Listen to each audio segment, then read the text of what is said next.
আসসালামু আলাইকুম গাইস, কি অবস্থা, কেমন আছেন? আশা করি আপনারা সকলে ভালো আছেন। আজকে আমার ভিডিওর টপিকস হলো কিভাবে আপনি রিভার্সে গাড়ি চালাবেন। হ্যাঁ, পিছনের দিকে কিভাবে সোজা গাড়ি চালাবেন। আজকে আমার ভিডিওর টপিকসটা হলো এটা, যে আপনি কিভাবে মানে আপনি মোটামুটি গাড়ি চালাইতে পারেন, বাট পিছনের দিকে গেলে আপনার মাথা কাজ করে না। ঠিক আছে, তো আপনার মাথা কাজ করে না বা আপনি বুঝতে পারতেছেন না যে গাড়ি কোন দিকে যাচ্ছে, গাড়ি কি ডান দিকে যাচ্ছে নাকি গাড়ি বাঁ দিকে যাচ্ছে। এগুলো বোঝার জন্য আপনাকে বেশি বেশি প্র্যাকটিস করতে হবে। হ্যাঁ, প্র্যাকটিস ছাড়া আপনি কখনোই এগুলোকে নিয়ন্ত্রণে আনতে পারবেন না।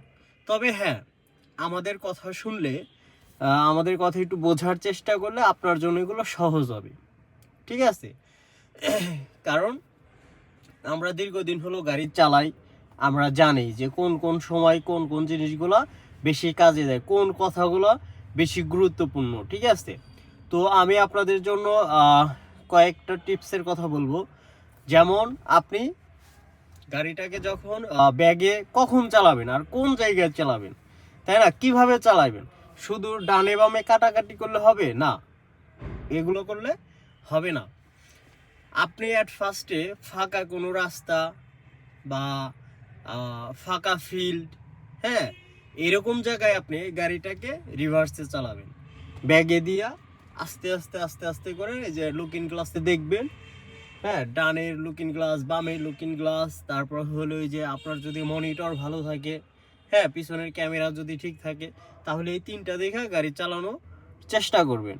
আর যখন বেশি সমস্যা হবে মনে হবে আপনার কাছে, যে প্রথম প্রথম অবস্থায়, তখন আপনি দুইটা গ্লাস নামায়া, হ্যাঁ, দুইটা গ্লাস নামায়া একটু একটু করে পিছনের দিক তাকায়া, হ্যাঁ, আবার মাথা বের করবেন না, মাথা বের করে ওইভাবে গাড়ি চালানো শিখলে আপনি কখনোই ভালো গাড়ি চালাইতে পারবেন না।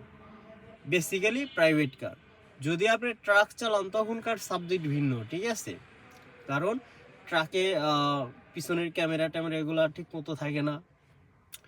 সো আপনাকে রিভার্সে গাড়ি চালাতে হলে অ্যাট ফার্স্টে সেফ রাস্তা, যেই রাস্তায় গাড়ি খুবই কম এবং ফাঁকা মাঠ, এরকম জায়গায় আপনি বেশি বেশি সামনে না চালায়া বেশি পিছনে চালাইবেন।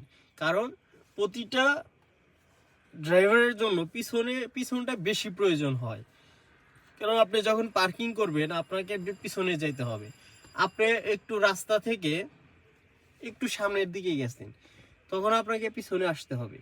তো তখন পিছনে আসতে গেলে পিছনে গাড়ি থাকে, মানুষ থাকে, কত কিছু থাকে, তাই না? পিছনে ওইভাবে দেখা যায় না। তো এত কিছু নিয়ন্ত্রণ করে কিন্তু আপনাকে পিছনে যাইতেই হবে, মাস্ট। তো এরকম সময় কিন্তু আপনি গাড়ি লাগাই দিবেন বা আপনার গাড়ি স্ক্র্যাচ খাবে, ধাক্কা গুতা লাগবে। তো এইটা জন্য না লাগে, এর জন্য আপনাকে বেশি বেশি করে পিছনের দিকে গাড়ি চালানো শিখতে হবে। আপনি পিছনে পার্কিং করবেন, একটা জায়গা মার্কিং করে নেবেন যে আমি এইখান থেকে এইটুক জায়গার মধ্যে গাড়ি পার্কিং করব। তো এরকম জায়গা আমাকে বারবার পিছনে দিয়া গাড়িটাকে পার্কিং করে সোজা রাখার চেষ্টা করতে হবে। তো আপনি যখন এইগুলা শিখছেন, শেখার পরে যখন আপনি বাস্তবে যখন একটা জব নিতে যাবেন বা জবে ঢুকবেন, তখন দেখবেন ওর চেয়েও কঠিন পার্কিং, ওইটার চেয়েও কঠিন পার্কিং। তো এরকম কঠিন পার্কিংয়েও কিন্তু আপনাকে গাড়ি চালাইতে হবে মাস্ট, কারণ আপনি জব করবেন। ঠিক আছে, তারপরে আপনার গাড়িকে বাসার ভিতরে ঢুকাবেন। তো ওই সময় দেখবেন যে রাস্তা দিয়ে অনেক গাড়ি যাচ্ছে।